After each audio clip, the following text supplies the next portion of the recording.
Assalamualaikum warahmatullahi wabarakatuh.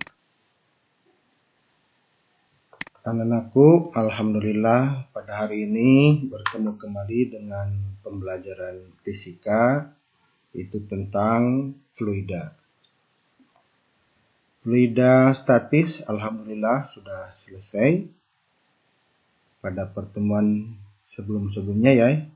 Tekanan sudah, tekanan hidrostatis, kejadian berhubungan, Pascal yang kemarin. Demikian pula hukum Archimedes dan gaya kohesi. Nah, sekarang kita masuk ke fluida dinamis. Insya Allah targetnya 2 saja ya pada pertemuan hari ini. Itu tentang jenis-jenis fluida dan persamaan kontinuitas. Baiklah, kita mulai. Ya, fluida. Ini peta konsepnya ya, dibagi 2, fluida statis, fluida dinamis. Fluida statis, alhamdulillah sudah beres, sudah selesai. Fluida dinamis, mempelajari tentang aliran fluida, dijelaskan melalui persamaan kontinuitas dan persamaan Bernoulli. Kemudian aplikasinya nanti ya tentang menghitung kecepatan pancaran air dari lubang kebocoran bak, sayap pesawat terbang, karburator, penyemprot parfum dan nyamuk, perahu layar, dan masih banyak lagi yang lainnya. Mungkin target untuk sekarang atau hari ini ya sampai sini dulu, sampai persamaan kontinuitas. Baiklah, kita mulai. Ya, aliran fluida. Kan tadi sebutkan bahwa sekarang memasuki pada fluida dinamis. Dinamis artinya bergerak. Kalau bergerak artinya mengalir. Kalau mengalir ya punya kecepatan ya. Aliran fluida dibedakan menjadi 2 macam. Ada laminer, ada turbulen. Laminer, istilah lainnya juga stasioner, atau istilah lainnya juga streamline.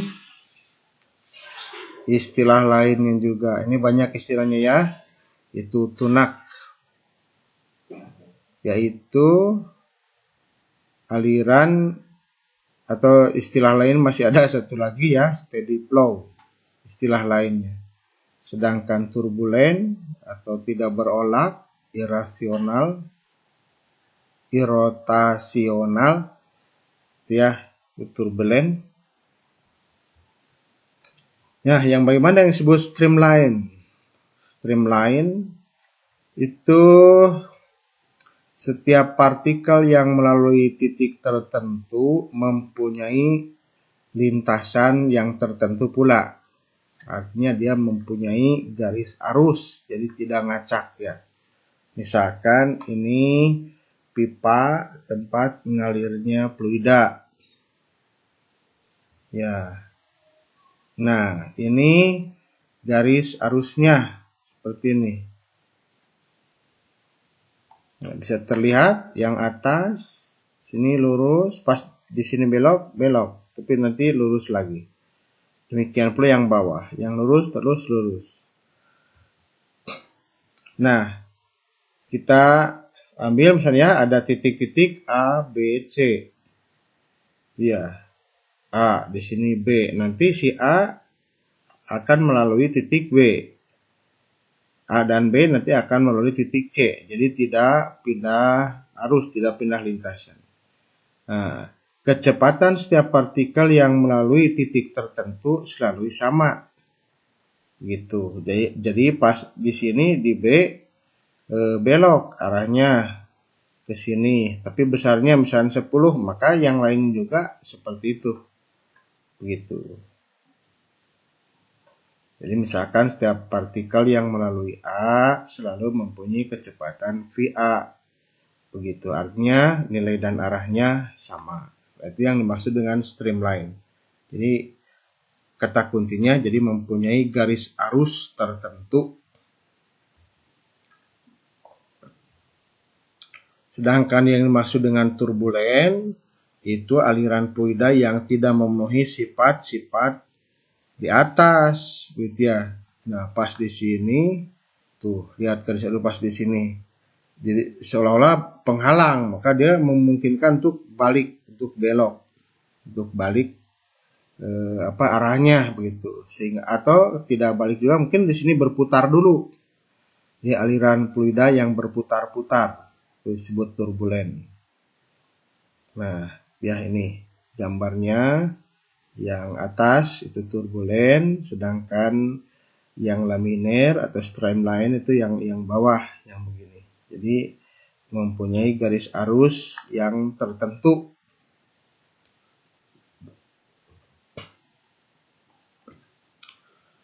Nah, fluida yang kita pelajari adalah fluida ideal. Yang bagaimana yang fluida ideal itu? Yaitu yang memenuhi 3 syarat. Yang pertama incompressible, yang kedua non-viscous, yang ketiga alirannya stasioner atau streamline. Tadi kan khusus nomor 3 banyak istilahnya ya, laminer, streamline, steady flow. Nah itu. Jadi 3 syarat fluida ideal. Yang pertama incompressible, non-viscous, dan aliran stasioner. Nah, yang seperti apa yang dimaksud dengan incompressible? In tidak, kompres tekan, able dapat. Jadi maksudnya bagaimana ya? Nah, secara pengertian incompressible itu tidak mengalami perubahan volume, otomatis massa jenis juga tidak berubah bila ditekan. Jadi kalau ada tekanan dari luar itu tidak menyebabkan volumenya berubah. Demikian pula massa jenisnya.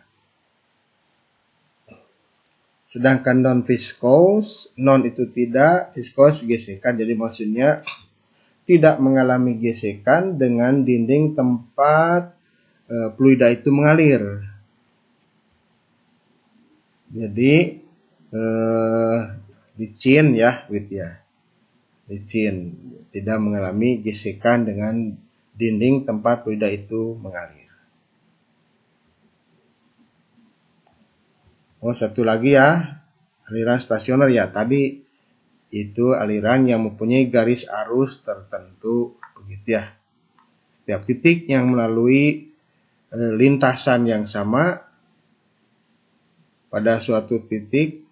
Jadi kalau yang awalnya itu kecepatannya A, maka yang lainnya juga A, baik besar maupun arah. Itu stasioner. Baiklah, kita lanjutkan.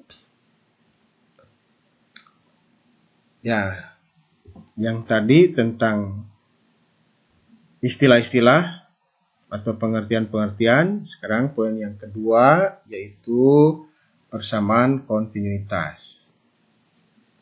Perhatikan gambar berikut ini. Gambar berikut ini adalah sebuah pipa tempat mengalirnya fluida yang mengalami perubahan. Baik luas penampang, di sini A1 lebih besar, kemudian di sini luas penampangnya A2 jadi lebih kecil. Kita ambil bagian terkecil fluida. Ya. Ini yang hijau muda ya. Yang hijau muda misalkan ya mempunyai massa M1 bergerak dengan kecepatan V1. Gitu. Nah, di sini delta S-nya di sini pendek saja karena diameternya besar atau luas penampangnya besar. Katakan delta S1. Delta S itu dia tentunya dari GLB ya, itu kecepatan kali waktu. Kecepatannya kan V1 di sini. Katakan waktunya delta T.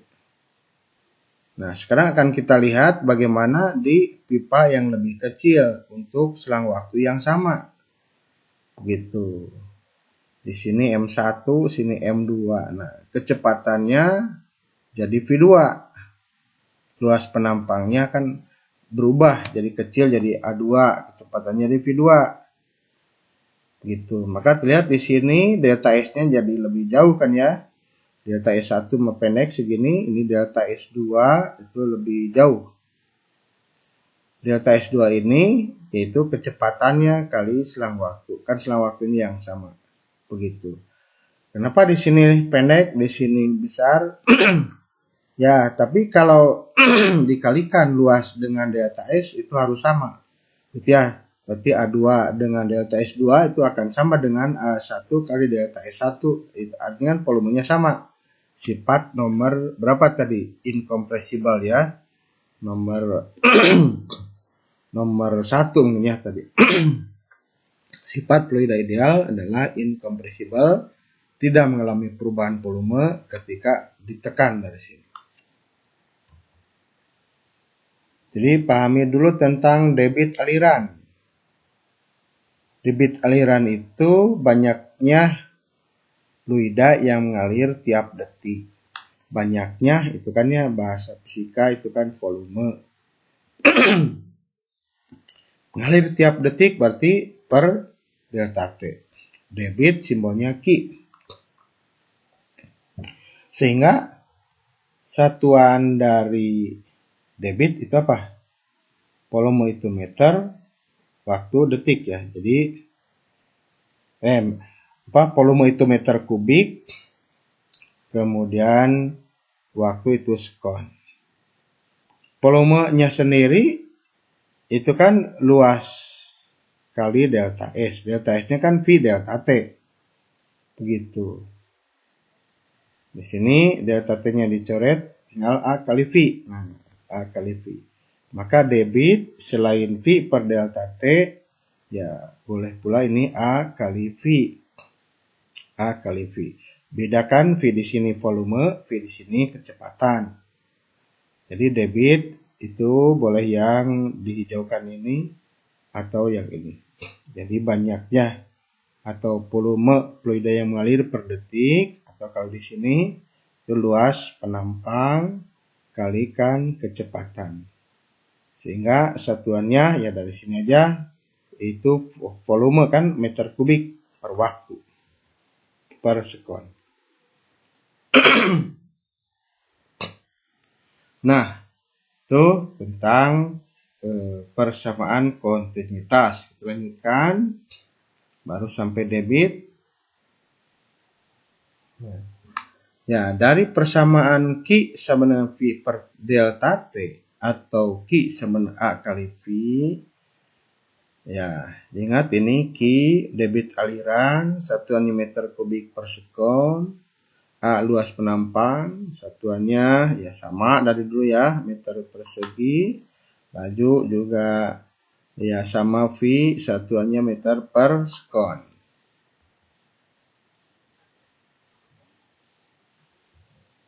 Nah, tadi disebutkan bahwa syarat fluida ideal itu tidak mengalami perubahan volume ketika ditekan. Volume tidak berubah, massa jenis tidak berubah, massa juga tidak berubah. Begitu. Jadi dalam selang waktu yang sama, posisi 1 dan posisi 2, deltanya sama, delta T, maka M1 sama dengan M2. Gitu. Incompressible. M itu kan rho kali V. Berarti delta M1 rho 1 V1. Di sini rho 2 V2. Sedangkan V itu ya tadi sudah disebut-sebut ya, itu luas kali jarak tempuh. Di sini delta S1. Di A kali delta S1. Sini A2 delta S2. delta S-nya sendiri, ya kan, V1 kali delta T yang di posisi 2, berarti V2 delta T. Nah, incompressible kan, incompressible, tidak mengalami perubahan massa jenis. Berarti massa jenis di 1 dengan di 2 itu sama. Begitu ya, kita coret. Maka persamaan sederhananya A1 kali V1 sama dengan A2 V2. Sehingga kalau ada lagi penyempitan atau lebih besar lagi di sini luas penampang pipa tempat pengalirnya fluida, ya akan sama. Jadi A3 sama dengan V3. Nah, karena sama perkalian A dengan V, artinya debitnya itu tetap konstan, maka disebutlah persamaan kontinuitas. Kontinu hanya konstan, tetap ya gitu. Jadi A kali V itu konstan. Nah, persamaan inilah yang dikenal sebagai persamaan kontinuitas.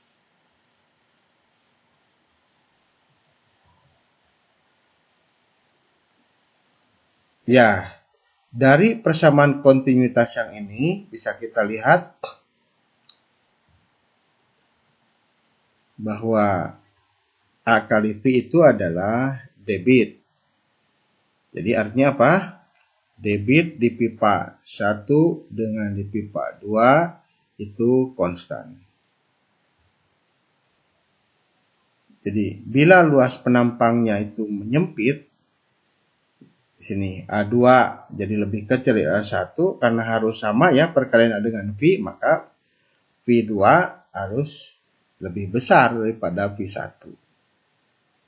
Itulah sebabnya bila kita naik perahu misalnya ketika melewati sungai yang sempit akan merasakan laju atau arus air itu bertambah deras. Begitu, karena di sini luas tempat mengalirnya air itu sempit, maka akan terasa lebih cepat karena debitnya harus konstan, begitu ya. Nah, itu contoh penerapannya.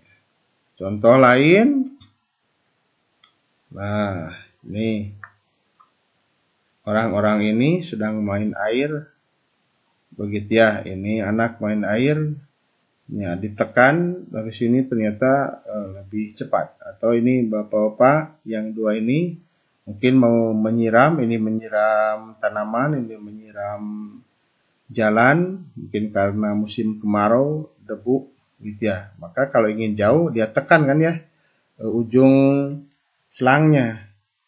Kalau tidak ditekan kan pancarannya hanya dekat saja. Nah, begitu ditekan, ini jadi jauh. Ditekan artinya memperkecil permukaan, memperkecil luas penampang. Maka ini jadi cepat. Nah, itu contoh penerapannya. Nah, sekarang contoh soalnya. Saluran air pada sebuah rumah yang berubah dari pipa besar ke kecil. Bila laju air pada pipa yang besar 10 meter per sekon dan luas penampang pipa yang besar 10⁻⁴, hitunglah laju air pada pipa yang kecil berpenampang 10⁻⁵ meter persegi. Ya, gampang saja kita pasang hukum atau persamaan kontinuitasnya. Ini datanya dulu pada pipa besar ke kecil katanya. Berarti P1 itu pipa besar 10⁻⁴, luas penampangnya berkecepatan 10, kemudian masuk ke pipa kecil berpenampang 10⁻⁵. Begitu. Berapakah katanya laju alirannya di pipa yang lebih kecil. Ya, pasang saja hukum kedua. Persamaan kontinuitasnya. A1 V1 sama dengan A2 V2. Masukkan nilai-nilainya maka V2 diperoleh 100 meter per sekon. Dan ternyata laju aliran air dari pipa yang besar akan bertambah cepat bila masuk ke penempang pipa yang lebih kecil. Gitu. Ya, demikianlah anak-anakku pembelajaran fisika hari ini sudah masuk ke fluida dinamis dan kita baru sampai pada persamaan kontinuitas. Ini satu contoh soal. Nah, silakan ini satu soalnya lagi kerjakan pada kertas, kemudian dipoto dan di-emailkan. Ini alamat emailnya seperti biasa, ini nama Bapak. Nah, ini merupakan email pembelajaran ya. Ya, demikianlah anak-anakku yang dapat Bapak sampaikan. Semoga bisa difahami dan menjadi ilmu yang bermanfaat. Selamat bekerja. Terima kasih. Assalamualaikum warahmatullahi wabarakatuh.